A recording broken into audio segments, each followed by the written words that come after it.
नमस्कार, मेरो शेयर अपडेटमा तपाईलाई स्वागत छ। शेयर सम्बन्धी भिडियो बनाउने क्रममा आज यदि तपाईँ वैदेशिक रोजगारमा हुनुहुन्छ र वैदेशिक रोजगारमा रहेका नेपालीहरू किन चाहिँ सामाजिक सुरक्षा कोषमा जोडिनुपर्छ, यसका महत्त्व, यसका लाभहरू भन्ने बारेमा तपाईलाई यो एउटा महत्त्वपूर्ण भिडियो म तपाईहरुमाझ राख्दैछु। र यदि तपाईँ नयाँ हुनुहुन्छ भने मेरो च्यानललाई सब्स्क्राइब गरेर नजिकैको बेल बटनलाई पनि थिच्नुहोस् ताकि मैले बनाउने आगामी नयाँ शेयर सम्बन्धी अपडेटहरू तपाईलाई सजिलैसँग प्राप्त हुन सक्नेछ। नेपाल श्रम तथा वैदेशिक रोजगारको दृष्टिले विश्वमा अग्रणी देशहरूमध्ये नेपाल पनि पर्दछ। करिब नेपालले अहिले 80 लाखभन्दा बढी नेपालीहरू विभिन्न देशमा, भारतमा र मिडल अरबमा, मलेसियामा र अहिले युरोपियन कन्ट्रीहरूमा, अफ्रिकातिर पनि, अमेरिकातिर, न्युजिल्यान्डतिर, अलिकति विकसित अर्धविकसित मुलुकहरूमा कामहरू गर्दै आइरहनु भएको छ। जुन रोजगारका लागि महत्त्वपूर्ण गन्तव्यहरू रहेका छन्, Malaysia, Qatar, Saudi Arabia, Dubai, UAE, Korea, Japan, Kuwait लगायतका मुलुकहरू पनि नेपालमा हरेक वर्ष दशौं अर्ब रुपियाँहरू पनि बराबरको रेमिटेन्सहरू पठाउने गर्दछ, जुन चाहिँ वैदेशिक रोजगारमा रहेका नेपालीहरू मार्फत 27% जीडीपी भनेको वैदेशिक रोजगारमा रहेका दाजुभाइ तथा दिदीबहिनीहरूले रेमिटेन्स पठाएर मात्रै मुलुक चलेको छ। तर एउटा प्रश्न उठ्छ, यी सबै मेहनत नेपालीहरूले आफ्नो भविष्यका लागि कति सुरक्षित गरेका छन् र उनीहरूले आफ्ना लागि के कति गरेका छन् र उनीहरू बुढेसकालसम्मको अवस्था के छ र असामयिक दुर्घटना तथा मृत्यु भएमा परिवारहरू कसरी बाँच्ने, यी प्रश्नहरूको उत्तरहरू पनि दिनका लागि पनि सामाजिक सुरक्षा कोष सोशल सेक्युरिटी फन्ड एसएसएफ को स्थापना गरिएको हो, जुन चाहिँ नेपाल सरकारबाट गरिएको हो। यो केवल नेपालमा मात्रै रहेको छैन, यो चाहिँ विश्वमा सबैभन्दा पहिलो जर्मनीबाट सुरुवात भएको हो। अहिले विश्वमा 180 वटा मुलुकहरूमा कुनै न कुनै हिसाबले सामाजिक सुरक्षा यो कार्यक्रम चाहिँ सञ्चालित रहिरहेको छ। र केवल नेपालमा कार्यरत श्रमिकका लागि मात्र होइन, वैदेशिक रोजगारमा रहेका नेपालीहरूका लागि पनि यो अत्यन्तै आवश्यक वस्तु हो। यसमा तपाईलाई के हो त सामाजिक सुरक्षा कोष? What is a social security fund? यसको बारेमा तपाईलाई जानकारी दिउँ। सामाजिक सुरक्षा कोष सोशल सेक्युरिटी फन्ड नेपालको सरकारद्वारा सञ्चालित एक दीर्घकालीन सुरक्षा योजना हो, जसको उद्देश्य श्रमिकको जीवन, स्वास्थ्य र भविष्यलाई सुरक्षित बनाउनु हो। र पहिलो, कोषका निम्ति 3 पक्षहरू यी कुराहरुमा ध्यान दिन्छ। पहिलो, श्रमिकको आयु र भविष्यको सुरक्षा। 2, स्वास्थ्य उपचारमा सहयोग। 3, अपाङ्गता मृत्यु भएको परिवारलाई राहत। यो योजनाको मुख्य नारा भनेकै आजको योगदान भोलिको सुरक्षा। यही नै चलेको छ विश्वभर। वैदेशिक रोजगार असुरक्षा र वैदेशिक रोजगारमा जाने नेपालीहरू संसारमा कठिन र जोखिमपूर्ण कामहरू गर्ने गर्दछन्। उदाहरणका लागि निर्माण स्थलमा काम गर्ने, कारखानामा काम गर्ने, होटलमा काम गर्ने, कृषिमा काम गर्ने, घरेलु श्रमिकमा काम गर्ने, तातो देशमा लामो घण्टौँसम्म कामहरू गर्ने, कहिलेकाहीँ कामको समयमा दुर्घटना अथवा असामयिक रूपमा मृत्यु पनि हुने गर्दछ। हरेक वर्षको तथ्याङ्क अनुसार हरेक वर्ष करिब 1000 भन्दा बढी नेपाली श्रमिकहरू वैदेशिक रोजगारमा रहेका छन् र उनीहरूको मृत्यु हुने गरेको छ र त्यति नै धेरै संख्यामा घाइते तथा अङ्गभङ्ग अथवा अपाङ्गहरू पनि हुने गरिरहेका छन्। तर श्रमिक र उनीहरूको परिवारले बिमा, बचत अथवा सुरक्षित भविष्यको योजनाहरू कुनै पनि केही गरिएको हुँदैन र त्यसैले यस्तो अवस्थामा जोगिनको लागि सामाजिक सुरक्षा कोषमा आबद्ध हुनुका लागि अत्यन्तै आवश्यक रहेको हुन्छ। 4, वैदेशिक रोजगारमा रहेका नेपालीहरूले किन जोडिनु पर्छ त? 1 मा रहेको छ दीर्घकालीन आर्थिक सुरक्षाका लागि। वैदेशिक रोजगार भनेको अस्थायी हुन्छ, जुन चाहिँ 1 वर्ष, 2 वर्ष, 5 वर्ष, 10 वर्ष, 20 वर्ष, 40 वर्ष, 50 वर्ष त्यो एउटा हदबन्दी भयो। र सामाजिक सुरक्षा कोषमा नियमित रूपमा रकम जम्मा गर्दा बुढेसकालसम्ममा पेन्सन पाउने जस्तै लाभ पाउन सकिन्छ। यस्तो श्रमिकलाई आर्थिक स्वावलम्बनहरू प्रदान गर्ने गर्छ। खमा स्वास्थ्य सुरक्षा। अचानक बिमारी हुँदाखेरि विदेशमा उपचारहरू धेरै महँगोहरू हुन्छन्। कुनै ट्रिटमेन्टहरू पनि हुँदैन। अझ विशेष किसिमको कुनै केसहरूमा उपचार गर्दाखेरि पनि निकै पैसाहरू भुक्तानी गर्नुपर्ने हुन्छ र इन्सुरेन्सले क्लेम गर्दाखेरि पनि इन्सुरेन्सले पनि कभरेज गरेको हुँदैन। त्यस्तो अवस्थामा स्वास्थ्य उपचार अथवा अस्पतालको खर्च, औषधिको सहयोगहरू पाउन सक्छन्। नेपाल फर्किए पछाडि यो सुविधाहरू निरन्तर रहिरहन्छ। गमा रहेको छ दुर्घटना अथवा मृत्यु परिवारलाई राहत। दुर्भाग्यवश वैदेशिक रोजगारमा मृत्यु भएमा अथवा गम्भीर दुर्घटना भएमा सामाजिक सुरक्षा कोषबाट परिवारले मृत्यु बिमा, अन्त्येष्टि खर्च र आश्रित परिवारका लागि सहयोगहरू पाउने गर्छ। गमा रहेको छ जीवन बिमा र अपाङ्गताको राहत।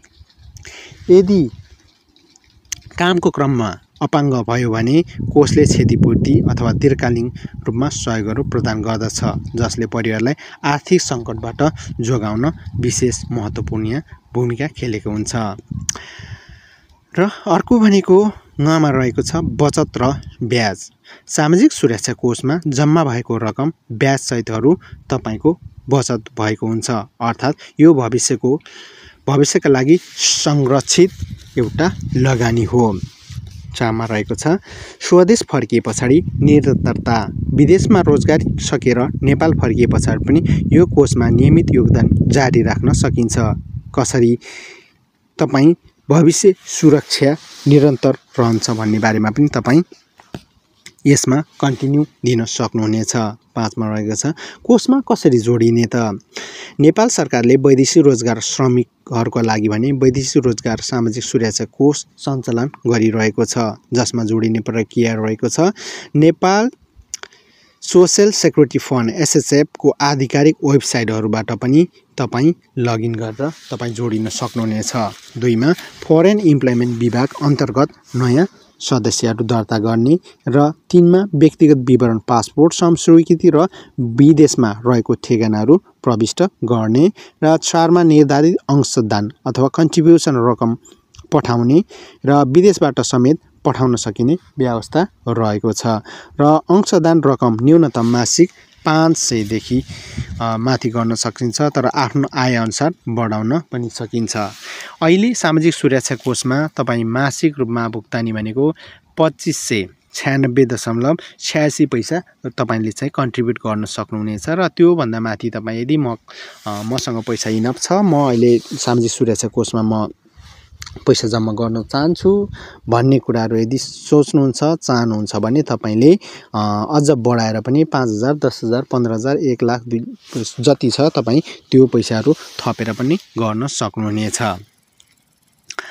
र सामाजिक सुरक्षा कोषका प्रमुख योजना र लाभहरू के रहेका छन् त। सामाजिक सुरक्षा कोषका मुख्य 4 योजनाहरू रहेका छन्। ती सबै योजनाहरू वैदेशिक श्रमिक तथा लाभान्वित हुन सक्दछन्। 1 मा वृद्ध अवस्थामा सुरक्षा योजना, ओल्ड एज सेक्युरिटी स्किम। र यो योजना अन्तर्गत लगानीकर्ताले नियमित रूपमा योगदान गर्दछ र निश्चित उमेर जस्तै 60 वर्ष पुगे पछाडि मासिक भत्ता जस्तो रकम पेन्सन रूपमा पाउँछन्। लाभहरू दीर्घकालीन आयको स्रोत, वृद्ध अवस्थामा पनि आर्थिक स्वतन्त्रता र आश्रित परिवारलाई पनि आर्थिक सहायता प्रदान हुन्छ। जस्तो यदि तपाईँले मासिक 1000 को योगदान 20 वर्षसम्म गर्नुभयो भने त्यो बचत र ब्याज सहितको ठुलो कोष जम्मा तयार हुन्छ र मासिक पेन्सनको रूपमा तपाईँ पाउन सक्नुहुनेछ। र स्वास्थ्य योजना, हेल्थ प्रोटेक्सन स्किम। र यो योजना अन्तर्गत योगदानकर्ताहरूले बिरामी हुँदा उपचार खर्चमा सहयोग पाउँदछ। प्रमुख लाभहरू रहेका छन् र अस्पताल भर्ना खर्च, औषधि, अपरेसन आदि कभरहरू हुन्छ। र आफै मात्रै होइन, परिवारका सदस्य तथा पति पत्नी अथवा छोराछोरीहरू समेतलाई यसले कभर गर्दछ।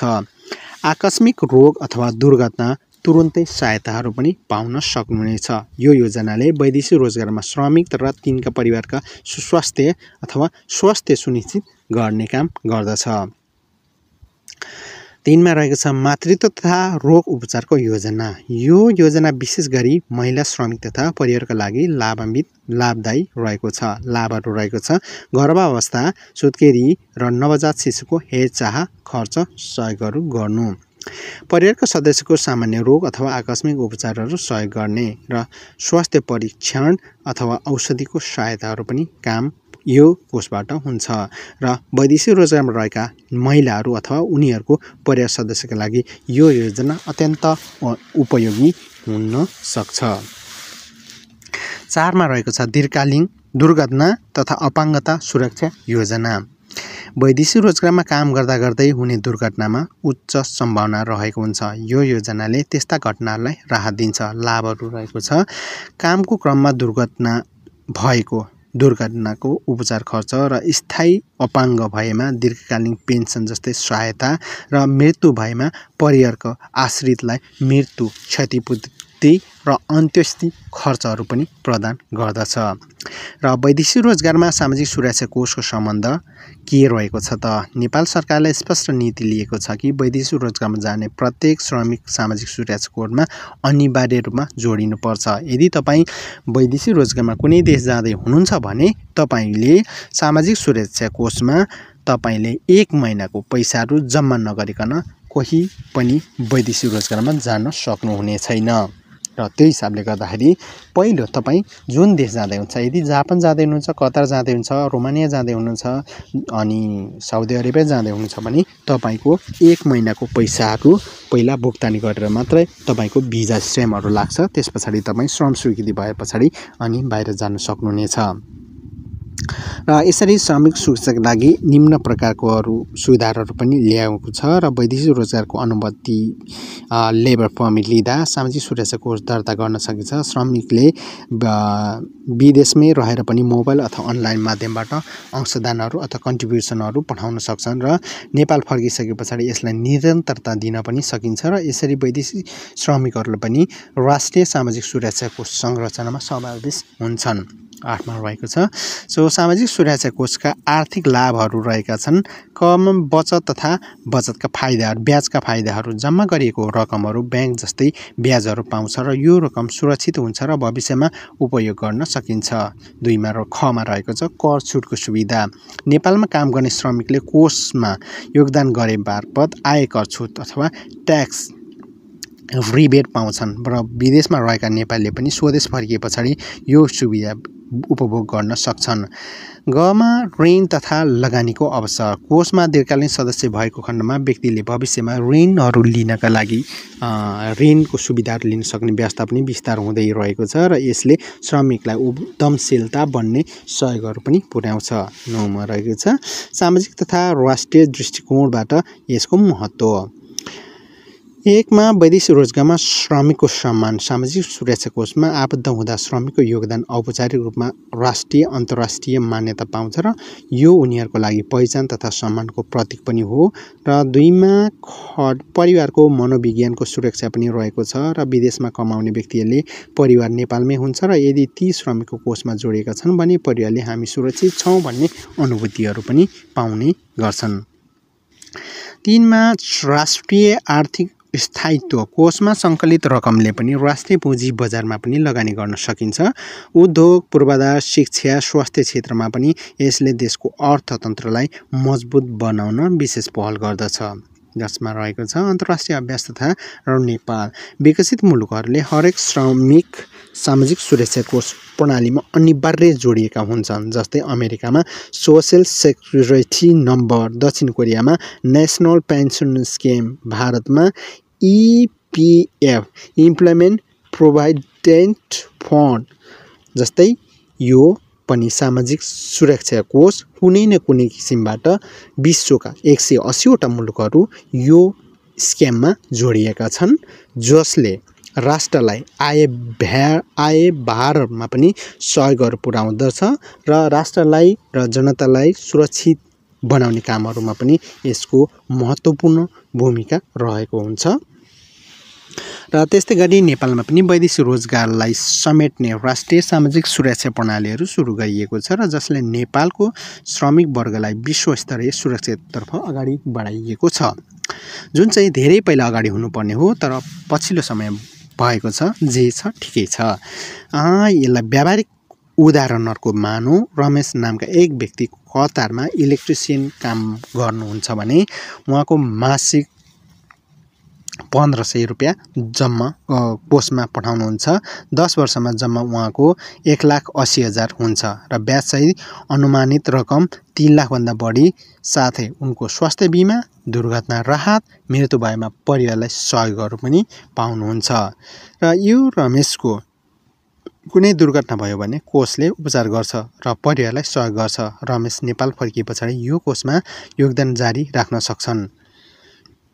यसरी उनले आफ्नो बुढेसकालका लागि सामाजिक सुरक्षाको सुनिश्चित गरेकी रहेका छन्।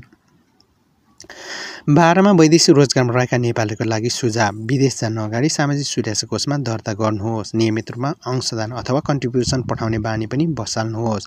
3मा रहेको छ कोषको वेबसाइट अथवा एप प्रयोग गरेर आफ्नो खाता स्थिति बुझिराख्नुहोस्। 4मा परिवारका सदस्यलाई पनि यसका फाइदा र प्रक्रियाहरू सिकाउनुहोस्। 5मा बुढेसकालको लागि बचत र बिमालाई प्राथमिकता दिनुहोस्।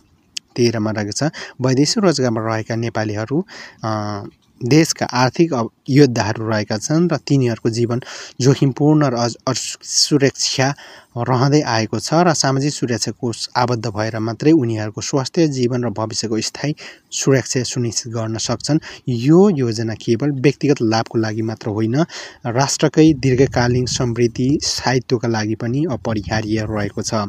सम्झनुहोस्, विदेशमा पसिना बगाउने नेपालीले आज योगदान गर्छन् ताकि भोलि उनको परिवारको सुरक्षा, सम्मान पाउन सकुन्। त्यसैले वैदेशिक रोजगारमा जाने अथवा रहेका सबै नेपालीहरूले आजै सामाजिक सुरक्षा कोषमा जोडिनुपर्छ, किनभने सुरक्षित भविष्य केवल सपना मात्रै होइन, योजनाबद्ध एउटा तार्किक कुराहरू पनि हो। र यो नाम सामाजिक सुरक्षा कोष सोसियल सेक्युरिटी फन्ड SSF हो र सञ्चालकर्ता नेपाल सरकारले लक्षित समय चाहिँ देशभित्र र विदेशमा रहेका सबै श्रमिकहरू मुख्य उद्देश्य चाहिँ जीवन, स्वास्थ्य र वृद्ध अवस्थाको सुरक्षा गर्ने र प्रमुख लाभ चाहिँ पेन्सन, बिमा, स्वास्थ्य उपचार र मृत्यु दुर्घटना राहत। दर्ता विधि अनलाइन ssf.gov.np र यो चाहिँ म तपाईहरुलाई म आफ्नो डिस्क्रिप्सनमा पनि म राख्छु यो लिंक र यसबाट पनि तपाई जोडिन सक्नुहुनेछ। र न्यूनतम तपाईले यो अंशदान अथवा तपाई 500 रुपैयाँदेखि माथि गर्न सक्नुहुनेछ र दीर्घकालीन लाभमा अहिले चाहिँ तपाईले मासिक रूपमा तपाई जोडिँदाखेरि 2500 एटलिस्ट 2600 रुपैयाँ भनौं न, अब 2596 रुपैयाँ 86 पैसा रहेको छ, जुन पैसा नेपाली रहेको छ र त्योबाट तपाई जोडिन सक्नुहुनेछ। सो तपाईलाई मैले यो भन्दा अगाडि पनि सामाजिक सुरक्षा के हो र कहिलेबाट सुरुवात भयो भन्ने बारेमा भिडियो पनि मैले राखेको थिएँ र तपाईले त्यो भिडियो पनि हेर्नु भएको छैन भने मैले त्यसको चाहिँ म डिस्क्रिप्सनमा लिंक राखिदिएको छु, सो त्यसबाट हेर्न सक्नुहुनेछ। यो भिडियो कस्तो लाग्यो कमेन्ट बक्समा कमेन्ट गर्नुहोस् र यदि तपाई कोही पनि साथीहरु वैदेशिक रोजगारमा विदेशमा हुनुहुन्छ भने त्यो साथीहरुलाई पनि यो भिडियो तपाईले शेयर गरेर वस्तुगत रूपमा जानकारी लिन सक्नुहुनेछ। धन्यवाद।